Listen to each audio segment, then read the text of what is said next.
What confronted me could only be described as Bigfoot, completely covered with straggly brown hair and standing at least a foot taller than my 6 foot 2 inches. The beast had the face of an orangutan and the fangs to match. It was not hunched over like an ape and stood fully erect. Its arms were spread out in a 7-foot wingspan, and it was clear it had no intent of letting me pass. And here I thought these things were supposed to shy away from humans. Apparently the creature was not intimidated by my sword, as it easily swatted the blade from my hand.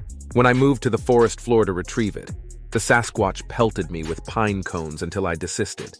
Then I heard some branches snap behind me, and another Bigfoot dropped from the tree. I was surrounded. The one behind me was of slightly less stature and had a definite feminine attribute to it, most likely the mate of the bruiser in front of me. Since I was clearly outclassed, I tried a different tack, lifting my empty hands in what I hoped was a universal sign of surrender. It seemed to work, as instead of attacking me, the male pointed to my bag and gave an audible sniff. "What, you want my bag?" Somehow he seemed to understand me, given he shook his head no and put his immense fingers to his mouth while making a biting motion. It wasn't my bag he wanted, but the food it held. I gladly reached in and tossed him the remainder of the breakfast I had stashed and the last of my beef jerky. Bigfoot's mate joined him and they wolfed down the edibles, except for the beef. I guess they were not carnivorous. Then he gave me an accusatory look like I was holding out on him. I upended my pack to show him there was no more food. My broken sword clanked to the ground, but I let it lie. This seemed to mollify the beast, and he and his mate slipped off into the trees. I had survived the encounter, except for losing most of my food, that is. I gathered up my belongings, shook the dirt off my beef jerky, and hiked back up to the railroad tracks. It took me a while to regain my composure, and I had the creepy feeling of eyes watching me from the woods. At least I still had my water, and took a deep pull before realizing I would have to conserve. After continuing my trek for a few miles, the trees opened up as I came upon railroad bridge over a steep chasm. It was misty below, so I could not see the bottom. There was no easy way down regardless. Against my better judgment, I determined to risk taking the overpass. Sure enough, once I was halfway across the expanse, there came the distinctive rumble of a train approaching behind me. I was ready for it this time, and immediately climbed to the scaffolding below. I wrapped my legs and arms around a trestle and clamped my hands over my ears. The vibration of the train passing overhead was so intense it rattled my teeth and nearly dislodged me from my perch. Enough already. I gingerly scaled the bridge and hoofed it the rest of the way across, once again surrounded by forest. Thus, it was a welcome sight when, after another hour's march, I spied a train station up ahead. It was another old-timey affair, looking like it could have been built in the 1890s. Even stranger, however, were the beings that occupied the platform. They were all demons, and their garb was also straight out of the 19th century. Gray wool breeches held up by suspenders over striped collared shirts, fastened with bow ties. The lady demons wore puffy blouses and long skirts with honest-to-goodness petticoats. One of the demons noticed me coming up the tracks, but merely pointed at me with his stylish black cane while nudging his female companion. Hopefully that indicated my life was not in danger. Still, I approached with caution. They were demons after all. Though I kept my sword in my belt for the nonce, I remained ready to wield it at any provocation. As I stepped up on the platform near the couple, the lady demon covered her face with a frilly fan. "Excuse me," I said. "Do you know when the next train arrives?" "Surely you jest," said the male demon. His lady companion, presumably his wife, whispered in his ear. He nodded in agreement and coughed into a hanky he produced from his breast pocket. "I suggest you take that up with the station master." He pointed to the sole building in evidence. Then they both turned away from me while his wife giggled into her fan. That was rude, although I'm not exactly sure what I expected from gentrified demons. It was also peculiar that there were no roads connecting with the station. It appeared to have been plopped down here in the middle of nowhere. As I approached the structure, the other demons either ignored me or gave me a wide berth. There was a huge clock above the building which indicated it was 3:10 in the afternoon. There was no name or logo in evidence. The booth was attended by a demon in a navy blue coat with brass buttons and a circular conductor's cap. Again I tried, "Excuse me, when does the next train arrive?" The demon clerk took one look at me before slamming down a wooden divider with "closed" stenciled on it. "What the fuck?" I said aloud. No one responded.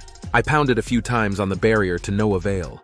At that point, it no longer mattered, as the whistle of an approaching train filled the air. It was coming from the same direction as I had, so I hustled back to the platform in anticipation of boarding the train. For some reason, none of the demons were moving in that direction. They continued to blithely sit and stroll about, making idle conversation. Well, screw them, I was about to head out. Only something was wrong. The train was not slowing down. I stood there incredulously as the steam locomotive whizzed by, the breeze from its passing whipping back my clothes and hair. There were demon passengers visible in the windows rushing by. None of the demons on the deck reacted in the slightest. As the train receded into the distance, something else caught my eye. Above the track, at the end of the platform, was a hand-operated signal device. It was the epitome of simplicity.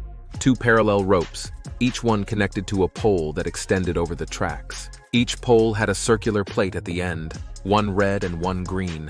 Currently, the green one was in place. Logic told me all I had to do was exchange the green marker for the red one and the next train would stop. A simple and elegant solution. Only after I switched the markers, the station master came out of his building. "Hey, you can't do that?" I pulled out my sword and was about to tell him to fuck off when I noticed the other demons on the platform moving towards me. They all had a faraway gleam in their eyes, like they were possessed or something. The female closest to me raised her umbrella, preparing to strike. Okay, I said, backing down. I reversed the signals and put my sword back in my belt. The station master returned to his duties, and all the other demons reverted to mindless strolling around as if nothing had happened. I needed to plan it out a little better. There was a porcelain water fountain on the exterior of the station, so I drank my fill and topped off my water bottle. The dang Bigfoot had left me with no food except for jerky, and it was unlikely I would find any around here. I sat on the floorboards over by the signal markers and waited. It was getting late in the afternoon and I hoped there would be at least one more train in the offing. Fortunately, I was not disappointed on that score. A rumbling came from the direction I had traveled. I would have to time it perfectly, soon enough for the oncoming train to register the signal, but not so soon as to get mobbed by the demons. I decided to err on the side of offense and flipped the switch just before the train came into view, then rushed to the boarding area. As expected, the demons started swarming at me, and I readied my sword to hold them off. The brakes of the train let out a deafening screech behind me as I braced myself for the demonic onslaught. But instead of attacking me, the mob swarmed right past me onto the stationary train. I could see the station master had opened his window and was looking on in dismay. I gave him the finger and hopped on the train. Once aboard, I made my way up to the forwardmost cabin so I could readily see where we were headed. Out the window, I could see the station master switch the signal from red to green, and the train chugged forward. I had escaped from that dead end. The sun was setting over the woodlands as we rolled down the tracks, the engine close enough for me to smell the burning coal and steam. I proceeded to walk down the aisle toward the rear of the train in search of a dining car. That was a forlorn hope. The demons seated along the way seemed comatose and were not moving or conversing. I did find a restroom and made use of the facilities. Afterwards, I tried the door to the caboose. It was locked, and it was one of the intricate variety that exceeded my expertise. I shuffled back to my seat and settled in for the journey with only a few bites of beef jerky for dinner. About an hour later, we approached some lights on the right. It appeared to be another train station, similar to the one from which we had embarked.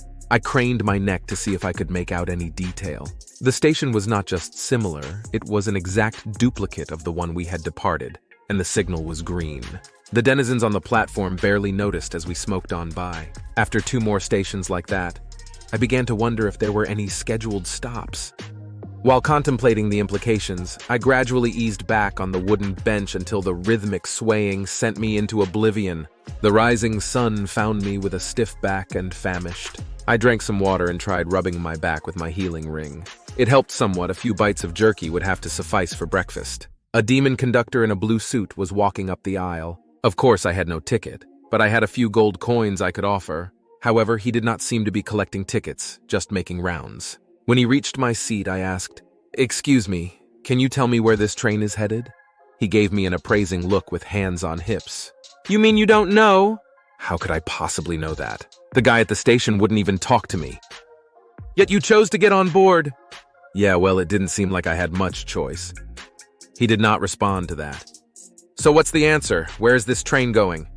"Well, sir, this is the train to nowhere.